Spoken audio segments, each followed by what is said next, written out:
Good morning friends, मैं राय sir आपका एक बार फिर से क्लियर पॉइंट क्लास में स्वागत करता हूं।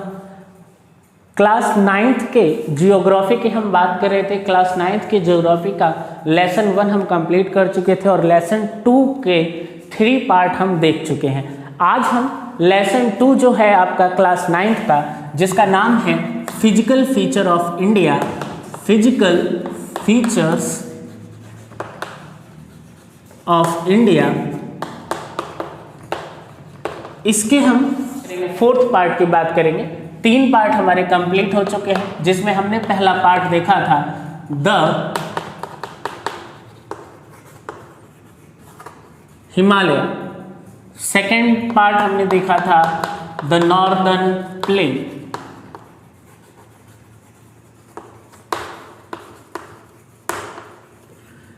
द हिमालय हम कर चुके थे, नॉर्दर्न प्लेन कर चुके थे। थर्ड पार्ट हमने देखा था the peninsular plating, third part में हम ये भी कर चुके थे। आज का जो हमारा टॉपिक है वो है आपका the great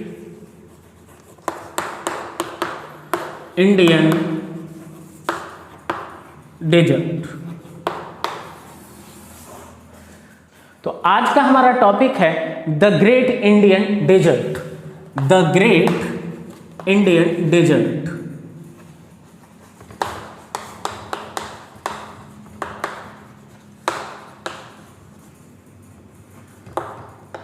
the great Indian desert, the great Indian desert की बात करें तो द ग्रेट इंडियन डेजर्ट जो है इसे थार डेजर्ट के नाम से भी जाना जाता है। थार डेजर्ट के रूप में भी हम जानते हैं, थार डेजर्ट। ठीक है फ्रेंड्स, सबसे पहले हम इसकी लोकेशन को समझेंगे, डेजर्ट होता क्या है उसकी मीनिंग समझेंगे, कहाँ से कहाँ तक इसका एक्सटेंशन ये हम जानने का प्रयास करेंगे, ये स्टडी पॉइंट ऑफ व्यू से कितने पार्ट में डिवाइड है उसको हम जानेंगे। तो सबसे पहले हम थार डेजर्ट यानी द ग्रेट इंडियन डेजर्ट की लोकेशन के बारे में जानते हैं। अगर आपने रफली मैप अगर हम इंडिया का देखें तो आपने देखा होगा ये वाला हिस्सा जो भारत का पश्चिमी भारत वाला एरिया है, कौन सा पश्चिमी एरिया है भारत का, पश्चिमी भारत। वेस्टर्न साइड की अगर हम बात करें तो यहाँ एक स्टेट पड़ता है जिसे क्या कहा जाता है, जो भारत का क्षेत्रफल की दृष्टि से सबसे बड़ा राज्य है, जिसे हम राजस्थान के नाम से जानते हैं। किस नाम से जानते हैं? राजस्थान के नाम से। राजस्थान वीरों की भूमि रहा है, ठीक है, इसे हम राजस्थान के नाम जानते हैं। तो लोकेशन की अगर हम बात करें ग्रेट इंडियन डेजर्ट की लोकेशन की, तो लोकेशन अब राजस्थान कहाँ पड़ता है आपका? राजस्थान की लोकेशन आप बता सकते हैं? मैंने आपको पहले भी मैथ में बताया था कि ऊपर वाला जो हिस्सा होता है नॉर्थ, नीचे वाला साउथ, लेफ्ट वाला वेस्ट और ये क्या कहलाता है? ईस्ट। तो आप देख रहे होंगे अगर इंडिया की बीच से इसी लाइन को गुजारा जाए तो राजस्थान किस साइड में पड़ रहा है? वेस्टर्न साइड में। तो थार जो आपका ग्रेट इंडियन डेजर्ट है वो राजस्थान राज्य के अंदर पड़ता है, इसीलिए हम इसकी लोकेशन बता सकते हैं। लोकेशन कहाँ है? Western part of India. क्या लिख सकते हैं हम? Western part of India. जो द ग्रेट इंडियन डेजर्ट है वो इंडिया के वेस्टर्न पार्ट में पड़ता है। तो राजस्थान में अगर इसके मार्जिन की बात करें तो राजस्थान में यहाँ पर आप देखते होंगे राजस्थान के ठीक मध्य क्षेत्र से एक पर्वत श्रृंखला गुजरती है और वो दिल्ली के रायसेना हिल्स तक जाती है, जिसे हम अरावली पर्वत श्रृंखला कहते हैं। ये दुनिया की सबसे पुरानी पर्वत श्रृंखला है। यह क्या कहा जाता है? अरावली के नाम से जाना जाता है। किस नाम से जाना जाता है? अरावली, अरावली माउंटेन्स के रूप में जाना जाता है। अब जो थार डेजर्ट है वो कहाँ से? अरावली माउंटेन्स के वेस्टर्न साइड में फैला हुआ है, अरावली के ईस्टर्न में नहीं, अरावली के वेस्टर्न पार्ट में। किस साइड में?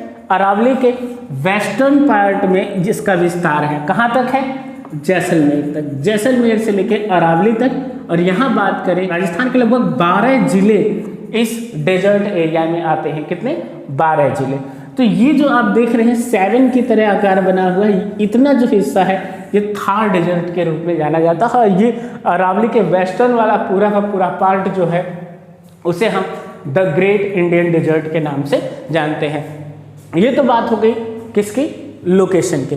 इसकी कुछ हम विशेषताएं जानते हैं। इसमें मुख्य रूप से सबसे पहले हम बात करें तो ये प्लेन एरिया जो है वो कवर्ड है किससे? आप प्लेन ही सैंडी प्लेन एरिया लिखेंगे, sandy plain covered with sand dunes. किससे कवर है ये? सैंड ड्यून से। अब ये सैंड ड्यून्स क्या होते हैं? सैंड ड्यून का मतलब होता है रेत के टिब्बे। अगर आप राजस्थान के जैसलमेर वगैरह क्षेत्र में ये होंगे तो आपको ऊंचे ऊंचे रेत के टिब्बे दिखाई देंगे। ये माउंटेन्स नहीं है, रेत के टिब्बे हैं। और ये इन्हें राजस्थान के लोकल लैंग्वेज में धोरे कहा जाता है। क्या कहा जाता है? धोरे। धोरे के नाम जानते हैं।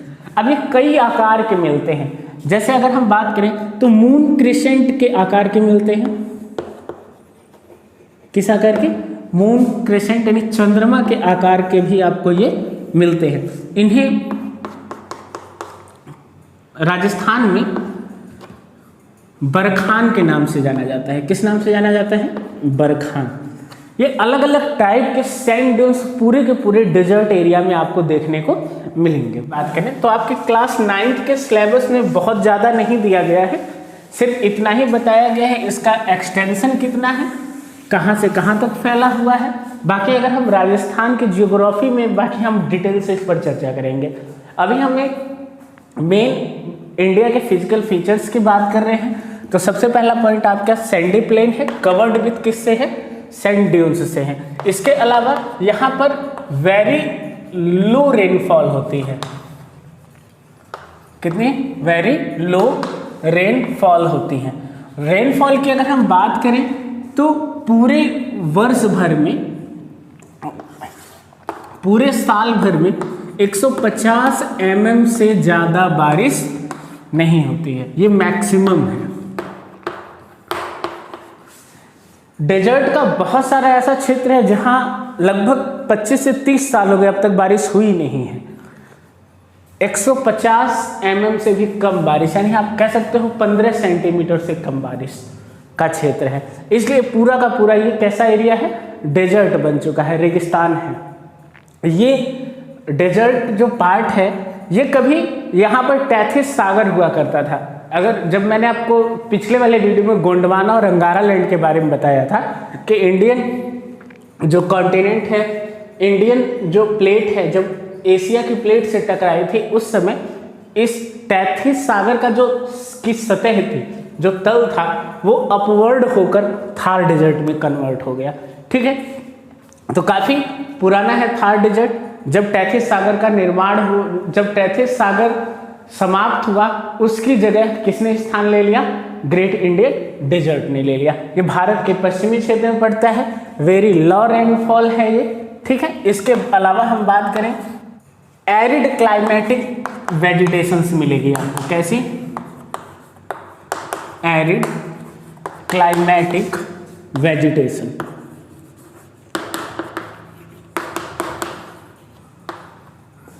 एरिड क्लाइमेटिक वेजिटेशंस जो होते हैं इनको हम जेरोफाइटस प्लांट कहते हैं। क्या कहते हैं? जेरोफाइटस प्लांट भी कहते हैं।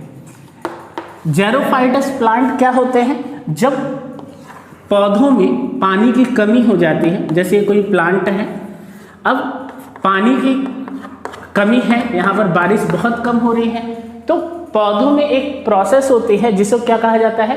इवोपरेशन, वाष्पोत्सर्जन होता है। तो पानी की कमी पहले से ही है तो इनके पत्तियों से पानी ज़्यादा भाप बनकर न निकल जाए, इसलिए अपने पत्तियों को किस आकार में ढाल लेती हैं? कांटे के रूप में, स्पाइंस के रूप में ढाल लेती है। किस रूप में? स्पाइंस के रूप में। स्पाइंस के रूप में अपने किसको?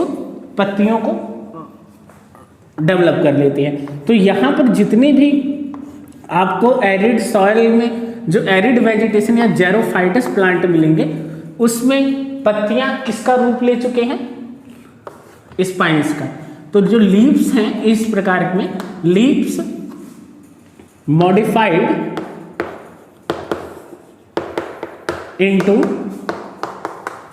स्पाइन्स, ठीक है, कांटों का रूप ले चुके हैं। इसके अलावा इनका जो स्टेम होगा, अब फूड बनाने के लिए आपको पता है ग्रीन पोर्शन चाहिए, जब पत्तियां किस में कन्वर्ट हो चुके हैं, स्पाइन्स में, तो बहुत कम एरिया बचता, तो फिर अपना फूड ही कैसे बनाते हैं, प्रकाश संश्लेषण यानी फोटोसिंथेसिस कैसे करते हैं।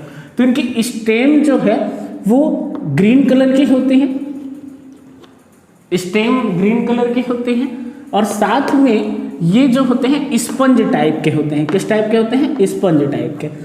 स्पंज टाइप के ग्रीन स्टेम होते हैं। जैसे आप देख सकते हैं कैक्टस का प्लांट, अगर आपने देखा होगा कैक्टस का प्लांट जिसे हम नागफनी का पौधा कहते हैं, तो अगर आपने कैक्टस का प्लांट देखा होगा तो वो एक एरिड क्लाइमेटिक प्लांट है। इनको बहुत कम मात्रा में पानी चाहिए और बहुत ज़्यादा ऑक्सीजन ये प्रोवाइड करते हैं, ठीक है। तो हम बात कर रहे थे ग्रेट इंडियन डेजर्ट की, उसके हम फिजिकल फीचर्स की बात कर रहे हैं। तो सैंडी प्लेन्स आपको मिलेंगे चारों तरफ, सैंडी प्लेन है जो सैंड ड्यून से ढके होंगे। वेरी लो रेनफॉल है, maximum 150 metre mm maximum rainfall ये रिसीव करते हैं, बहुत कम रेनफॉल रिसीव करते हैं। एरिड क्लाइमेटिक टाइप वेजिटेशन होगी जिसे हम जेरोफाइटस कहते हैं। जेरोफाइटस प्लांट्स वो होते हैं जिनकी लीव्स मॉडिफाइड हो जाती हैं स्पाइन्स के रूप में due to lack of water and stem green, जो स्टेम होगा इनका ग्रीन होगा और स्पंज लाइक स्ट्रक्चर होगा। अगर हम डेजर्ट एरिया की बात करें थार डेजर्ट की, तो हम उसके मैप को से समझते हैं इसके बारे में और अधिक कि थार डेजर्ट का वास्तविक रूप फिलहाल क्या है, कितने जिलों में ये फैला हुआ है। अगर आप राजस्थान का मैप अलग से देखें, अगर आप राजस्थान का मैप देखें इस तरह से, तो आप पाएंगे कि ये वाला जो एरिया है यहाँ से यहाँ तक का एरिया ये थार डेजर्ट के रूप में जाना जाता है। यहाँ पर अरावली का एक्सटेंशन है, अरावली पर्वत श्रृंखला है, यहाँ से यहाँ तक अरावली पर्वत श्रृंखला फैली हुई है, ठीक है। तो अगर हम बात करें तो यहाँ इस डेजर्ट में एकमात्र नदी बहती है मुख्य नदी के रूप में। अगर प्रोमिनेंट रिवर की बात करें, किसकी बात करें, प्रोमिनेंट रिवर की, तो प्रोमिनेंट रिवर में एक रिवर है जो मुख्य रूप से यहाँ बहती है, उसका नाम है कौन सी, लूनी रिवर। कौन सी river, Luni river. Luni river जो है वो अरावली पर्वत श्रृंखलाओं से निकलती है और कहाँ चली जाती है, रन ऑफ कच्छ में चली जाती है। गुजरात के रन ऑफ कच्छ में जाकर ये गायब हो जाती है, विलुप्त हो जाती है। तो एकमात्र प्रोमिनेंट रिवर लूनी है और इसकी बहुत सारी सहायक नदियाँ भी हैं, ट्रिब्यूटरीज भी हैं, छोटी छोटी ट्रिब्यूटरीज हैं जो आपके अरावली से ही उनका उद्गम हुआ है या किसी विशेष हाईलैंड से, जैसे यहाँ बीच में नागौर का हाईलैंड है, नागौर की उच्च भूमि से। तो इन सब का जो नदी का जो लूनी रिवर है, इसके वाटर कहाँ जाता है, वेस्टवर्ड साइड जाता है। जबकि और नदियाँ जितनी भी आप देखेंगे राजस्थान में जो मुख्य नदी और हैं, जैसे बनास है, इसके अलावा चंबल है, जो ईस्टर्न राजस्थान में बहते हैं, इनका जो फ्लो डायरेक्शन है वो ईस्टर्न साइड है। किस साइड है, ईस्ट, नॉर्थ ईस्ट की तरफ ये बहती हैं। जबकि लूनी रिवर जो है वो साउथ वेस्ट की तरफ बहती है। किधर बहती है, साउथ वेस्ट की तरफ, ठीक है। तो इसके अलावा इंडियन गवर्नमेंट के द्वारा इस थार डेजर्ट में बायोडाइवर्सिटी और प्लस यहाँ के लोगों के एग्रीकल्चर प्रॉब्लम को सॉल्व करने के लिए एक नहर बनाई जिसे क्या कहते हैं, इंदिरा गांधी कैनाल कहते हैं। इंदिरा गांधी कैनाल जो है वो हनुमानगढ़ जिले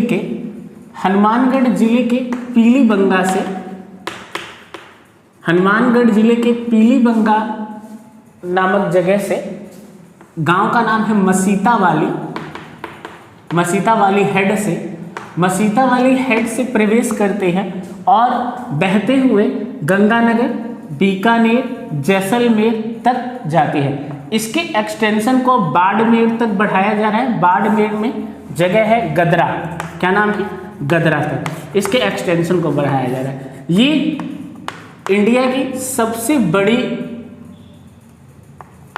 कैनाल है जिसका नाम है इंदिरा गांधी कैनाल।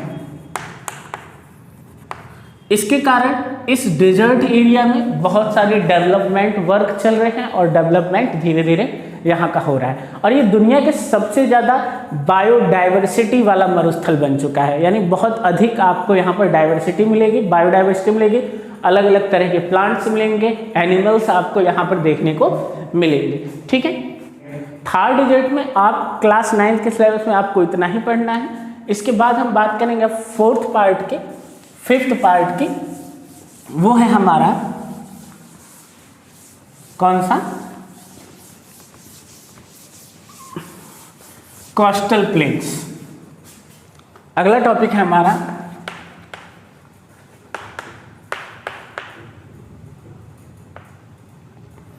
ये 5th पार्ट है कोस्टल प्लेन्स, और इसी 5th पार्ट में हम ले लेंगे आइलैंड्स। सबसे पहले हम जानेंगे कोस्टल प्लेन्स क्या है। आपने 3rd वाला पार्ट देखा होगा, 3rd वीडियो देखी होगी जिसका नाम था पेनिनसुलर प्लेट्यू।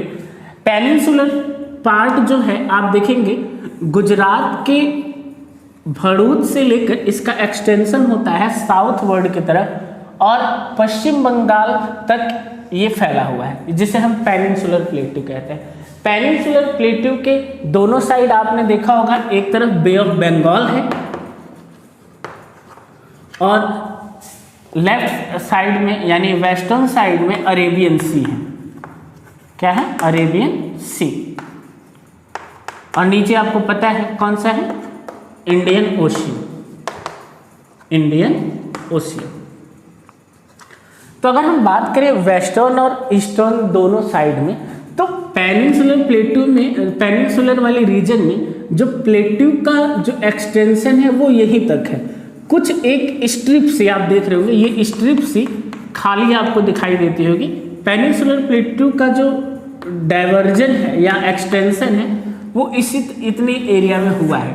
बाकी आप ये वाला जो एरिया देख रहे हैं, ये वाला पार्ट आप देख रहे हैं, ये जो है ये कोस्टल प्लेन कहलाते हैं। क्या कहलाते हैं, कोस्टल प्लेन। और कोस्टल प्लेन की अगर हम बात करें तो कोस्टल प्लेन का निर्माण कैसे हुआ है, आपने देखा होगा जैसे नदियां जब बहती हैं तो अपने साथ बहुत सारी मिट्टी बहा कर लेकर आती हैं ना, उसी तरह से समुद्र की लहरें जब इन सतहों से टकराती हैं तो अपने साथ जो भी मटेरियल है वो लाकर यहाँ पर जमा कर दी जाती है और इसके कारण इस प्लेन्स का निर्माण हुआ।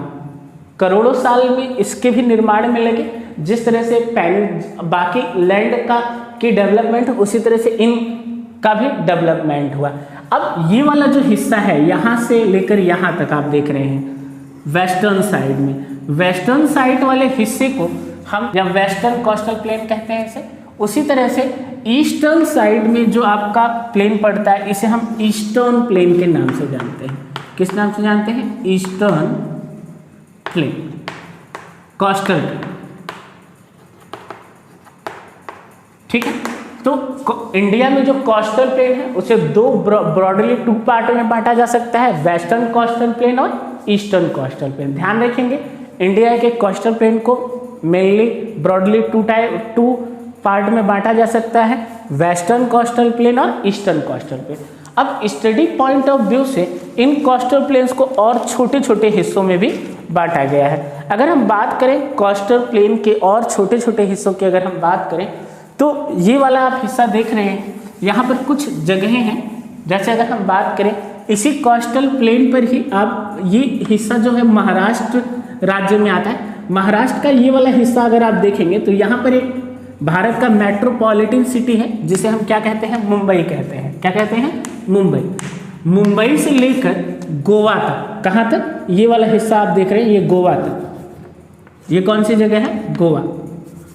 मुंबई से गोवा तक कोंकण प्लेन, अगर हम इसकी बात करें कहाँ तक, गोवा तक, बॉम्बे टू गोवा तक इस कोस्टल प्लेन को कोंकण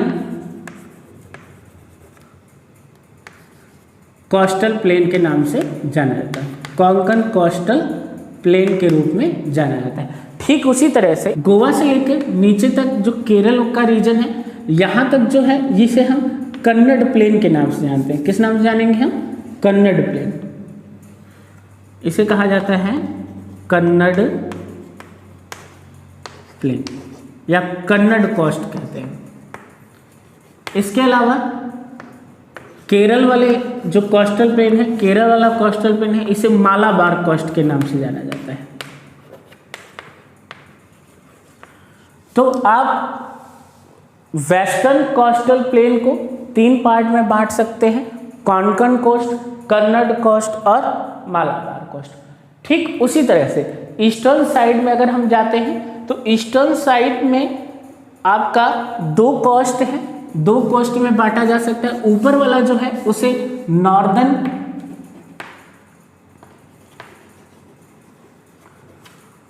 किरेकन, और उसी तरह से अगर हम साउथ वाले हिस्से को देखें, ईस्टर्न साइड में साउथ वाले पार्ट को देखें तो यहाँ से लेकर यहाँ तक जो है ये कोरोमंडल तट के रूप में जाना जाता है। क्या कहा जाता है इसे, कोरोमंडल कोस्ट कहा जाता है। ठीक है, आपको मुख्य रूप से कोस्टल प्लेन के 5 हिस्से ध्यान रखने हैं। कोस्टल प्लेन को ब्रॉडली 2 पार्ट में डिवाइड किया गया है, वेस्टर्न कोस्टल प्लेन और eastern coastal plain. Western coastal plain को 3 पार्ट में बांट सकते हैं हम, कोंकण कोस्ट, कन्नड़ कोस्ट और मालाबार कोस्ट। उसी तरह से ईस्टर्न कोस्ट की अगर हम बात करें तो उसे नॉर्दर्न कैरिकर, दूसरा कोरोमंडल कोस्ट के रूप में आप इसे डिवाइड कर सकते हैं। यहाँ के अगर हम इसके फीचर्स की बात करें तो ये जो एरिया है यहाँ पर बहुत अधिक बारिश होती है। अगर हम वेस्टर्न कोस्ट की बात करें तो वेस्ट, आपको पता है हमारा मानसून किधर से आता है, अरब सागर की तरफ से आता है। अरब सागर से आने के कारण इन रीजन्स में बहुत अधिक वर्षा होती है। जब बहुत ज़्यादा बारिश होगी तो यहाँ की मिट्टी कैसी हो जाएगी, मिट्टी की जो ऊपरी परत है, जो मिट्टी की सबसे ऊपर वाली लेयर है वो क्या हो जाएगी, वॉश आउट हो जाएगी। वॉश आउट होने के कारण यहाँ के जो सरफेस होते हैं वो छोटे छोटे कंकड़ पत्थरों से मिलकर बनी होती है, क्योंकि ऊपर वाली जो सॉफ्ट लेयर है वो तो पानी के द्वारा बह गई। तो यहाँ पर किस तरह की सॉइल मिलेगी आपको, वो जो है वो पथरीली सॉइल यानी कंकड़ीली जमीन मिलेगी, छोटे छोटे पैबल्स होंगे उसके अंदर, जिसके कारण ये बहुत ज़्यादा उपजाऊ नहीं रह जाता है। यहाँ पर अधिकतम सबसे ज़्यादा अगर हम इस वाले एरिया की बात करें जिसे हमने कन्नड़ कोस्ट और मालाबार कोस्ट देखा था, यहाँ पर कोकोनट की खेती की जाती है। कोकोनट सबसे ज़्यादा, कोकोनट की पैदावार इसी क्षेत्र में होती है। ठीक है, बारिश की बात करें, रेनफॉल की अगर हम बात करें तो रेनफॉल इस रीजन में 200 सेंटीमीटर से ज़्यादा होती है। कितनी, more than 200 centimetre, more than 200 centimetre, 200 centimetre से ज़्यादा बारिश होती है। इसके बाद आपने देखा था आपका वेस्टर्न घाट पड़ता है, पेनिनसुलर प्लेटू, जहाँ पर बहुत अधिक क्या मिलेगी आपको, बायोडाइवर्सिटी मिलेगी। ठीक है, ईस्टर्न कोस्ट की बात करें तो ईस्टर्न कोस्ट में आपको ये जो जमीन है, ये जो ईस्टर्न कोस्ट का जो निर्माण हुआ है ये समुद्री जलधाराओं से नहीं हुआ है और यहाँ बारिश भी इतनी ज़्यादा नहीं है। तो ईस्टर्न कोस्ट का मुख्य रूप से निर्माण जो हुआ है वो आपके वेस्टर्न घाट से निकलने वाले जो प्रोमिनेंट रिवर हैं, जैसे कृष्णा है, गोदावरी है, कावेरी है, इन नदियों के द्वारा लाई गई मिट्टी से हुआ है। तो ये जो प्लेन्स यहाँ पर डेल्टा बनाते हैं ये, और डेल्टा बनाने के कारण ये वाला जो एरिया है वेस्टर्न कोस्ट के अपेक्षा ज़्यादा उपजाऊ है। यहाँ राइस कल्टीवेशन भी किया जाता है। ठीक है, क्या किया जाता है, राइस कल्टीवेशन। एक चीज़ और आपको याद रखनी है, जो आपका ईस्टर्न कोस्टल प्लेन है इसी में ही उड़ीसा में आपकी इंडिया की सबसे बड़ी लेक है जिसे क्या कहा जाता है, चिल्का लेक। किस नाम से जानते हैं, चिल्का लेक। ठीक है, तो आपके 9th क्लास के सिलेबस में आपको इतना ही पढ़ना है कोस्टल प्लेन्स के बारे में। कोस्टल प्लेन क्या है, वेस्टर्न साइड और ईस्टर्न साइड में पेनिनसुलर प्लेट्यू के आगे एक स्ट्रिप है, कहाँ से, गुजरात से लेकर केरला तक, और इधर आप बात करें तो वेस्ट बंगाल से लेकर केरला तक ईस्टर्न साइड में। इनको वेस्टर्न कोस्टल प्लेन को किसमें बांटा गया, वेस्टर्न कोस्टल प्लेन का ओरिजिन कैसे हुआ है, समुद्री जल, समुद्र के द्वारा लाए गए मिट्टी से हुआ है। यहाँ की अगर हम बात करें वेस्टर्न कोस्टल प्लेन की, तो वेस्टर्न कोस्टल प्लेन को 3 मेन पार्ट में बांटा जा सकता है। किसमें बांटा जा सकता है, सबसे ऊपर वाला जो पार्ट था आपका वेस्टर्न कोस्टल प्लेन का सबसे ऊपर वाला पार्ट था, उसे कोंकण कहते हैं, जो बॉम्बे से गोवा तक, मुंबई से लेकर गोवा तक जिसका विस्तार है।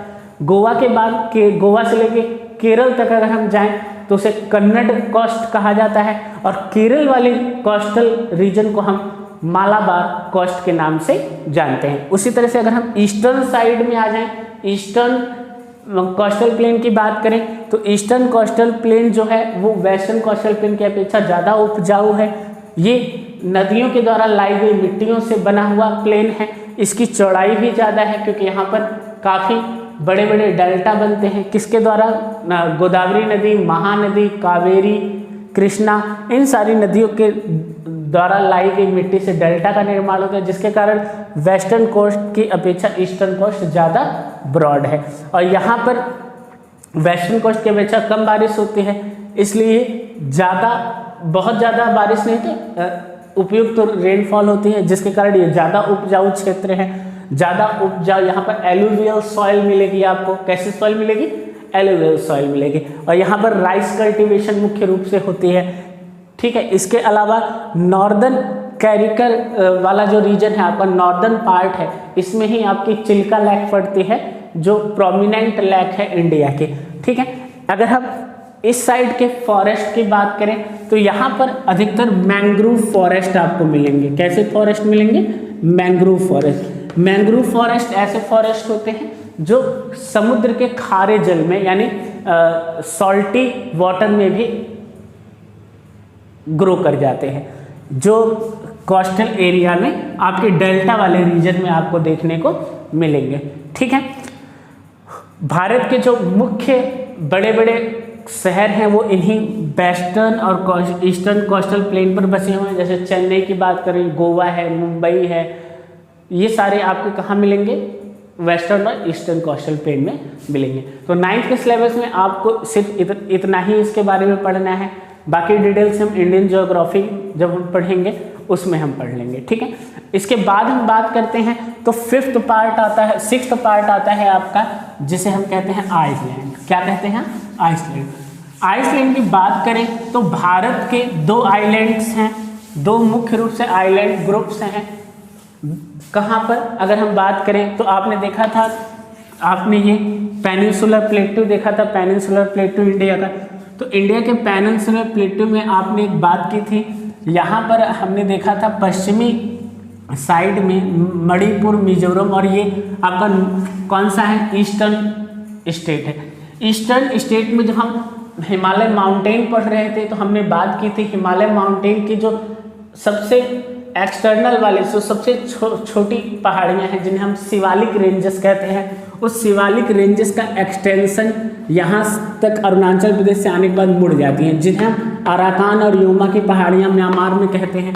और यही एक्सटेंशन जो है समुद्र के अंदर मर्ज हो जाता है, और समुद्र के अंदर मर्ज होने के बाद ये आपके साउथ वाले हिस्से में आइसलैंड का रूप लेकर इसका एक्सटेंशन बाहर की तरफ निकलता है, जिन्हें हम आइलैंड्स कहते हैं। अगर इन आइलैंड्स की बात करें तो इनको 2 नाम दिया जाता है। ऊपर वाला जो हिस्सा है, जो ग्रुप है, इसे हम अंडमान आइलैंड्स कहते हैं, और नीचे वाला जो है इसे हम निकोबार आइलैंड ग्रुप्स कहते हैं।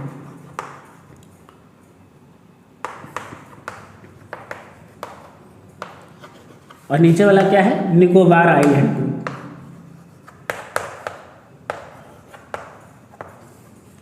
अब Andaman and Nicobar island groups आपके किस समुद्र में पड़ता है, तो आपने देखा था ये कौन सा रीजन है, बे ऑफ बंगाल। कहाँ पड़ता है ये, बे ऑफ बंगाल। ठीक है, ये याद रखना है। अंडमान निकोबार में कुछ ऐसे भी आइलैंड्स हैं जहाँ पर सक्रिय ज्वालामुखी पाए जाते हैं, यानी ज्वालामुखी भी आपको यहाँ पर देखने को मिलेंगे। और ये छोटे छोटे द्वीपों का समूह है, एक बड़ी सी जमीन नहीं है, छोटे छोटे द्वीपों का ये क्या है, समूह है। उसी तरह से निकोबार भी छोटे छोटे द्वीपों का समूह है। इंडिया का जो साउदर्न मोस्ट पॉइंट की अगर हम बात करें, इंडिया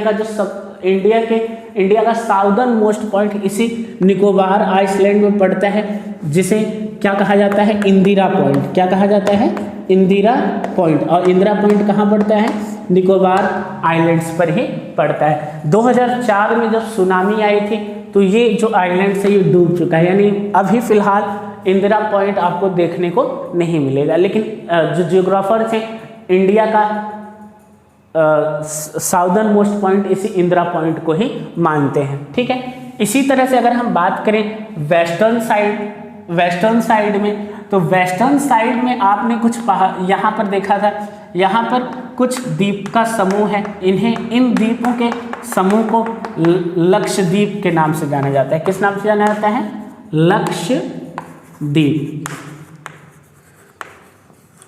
लक्षद्वीप की अगर हम बात करें तो ये कोरल से निर्मित आइलैंड्स हैं। क्या माना जाता है, ये कोरल से निर्मित आइलैंड्स हैं ये। ठीक है, जिनमें मुख्य रूप से ये क्या कहा जाता है, इसे कोरल आइलैंड्स हैं। अभी कोरल आइलैंड्स क्या होते हैं, समुद्र में कुछ ऐसे माइक्रो ऑर्गेनिज्म होते हैं जो कैल्शियम कार्बोनेट का निर्माण करते हैं, और जब वो मर जाते हैं तो समूह में एक कॉलोनी बनाकर रहते हैं, और ये मरते जाते हैं, डेड होते जाते हैं, और एक के ऊपर ये जमा होते जाते हैं। इस तरह से पूरी की पूरी ये स्ट्रक्चर बन जाती है। समुद्र के अंदर से ये हिस्सा किस रूप में, बाहर आइलैंड्स के रूप में निकल आता है। ये कोरल से बने हुए आइलैंड है, इसलिए कोरल आइलैंड्स कहा जाता है। कोरल एक प्रकार का माइक्रो ऑर्गेनिज्म होता है जो समुद्र में पाए जाते हैं, जिनके द्वारा जो कॉलोनी में रहते हैं, और लाखों करोड़ों की संख्या में छोटे छोटे माइक्रो ऑर्गेनिज्म हैं जो कैल्शियम कार्बोनेट बनाते हैं, और कैल्शियम कार्बोनेट की चट्टानें बनती चली जाती हैं, तो जिसके कारण कोरल आइलैंड्स का निर्माण हो।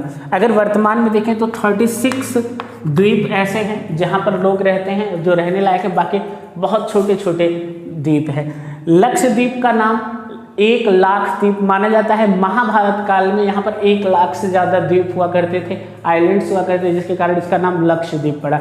लेकिन जैसे जैसे समुद्र का जल स्तर बढ़ता गया तो वो द्वीप, छोटे छोटे जो द्वीप थे वो डूब गए, सबमर्ज हो गए समुद्र के अंदर। ठीक है, अगर हम बात करें लक्षद्वीप की, तो लक्षद्वीप की जो राजधानी है उसका नाम है, कैपिटल की बात करें हम तो लक्षद्वीप की कैपिटल है कावारत्ती। क्या नाम है इसका, कावारत्ती। ठीक है, ये ध्यान रखेंगे आप। किससे बना हुआ है लक्षद्वीप, कोरल से बना हुआ है, कोरल आइलैंड्स है। कैसे आइलैंड है, कोरल आइलैंड्स है। और अंडमान निकोबार किसका एक्सटेंशन है, शिवालिक माउंटेन्स का एक्सटेंशन माने जाते हैं। कौन से, अंडमान एंड निकोबार आइलैंड। अंडमान और निकोबार आइलैंड्स की अगर हम बात करें, ठीक है, अंडमान निकोबार आइलैंड हमने देख लिया और लक्षद्वीप आइलैंड भी हमने देख लिया। आपके 9th क्लास के फिजिकल फीचर्स ऑफ इंडिया वाले चैप्टर्स में मुख्य रूप से हमने 5 पार्ट पढ़े, जिसमें सबसे पहला हिमालयन माउंटेन, हिमालयन रीजन, दूसरा नॉर्दर्न प्लेन, तीसरा peninsular plateau, 4th desert, 5th हमने पढ़ा कोस्टल प्लेन एंड आइलैंड्स। तो 9th क्लास के सिलेबस में आपको बस इतना ही पढ़ना है। ठीक है, इसके आगे नेक्स्ट इसके जो नोट्स हैं मैं आपको अवेलेबल करवा दूंगा। इस वाली वीडियो के साथ में डिस्क्रिप्शन में आपको नोट्स के लिंक मिल जाएंगे, टेलीग्राम चैनल का लिंक मिलेगा, जहां से आप इस चैप्टर के नोट्स डाउनलोड कर सकते हैं। इसके अलावा अगर आपकी कोई क्वेरी है तो आप मुझे मैसेज में, आप कमेंट बॉक्स में आकर अपने क्वेश्चन पूछ सकते हैं, जिसका आंसर मैं ज़रूर अवेलेबल कराने का प्रयास करूँगा। ठीक है, तो नेक्स्ट मिलते हैं नेक्स्ट क्लास में। धन्यवाद।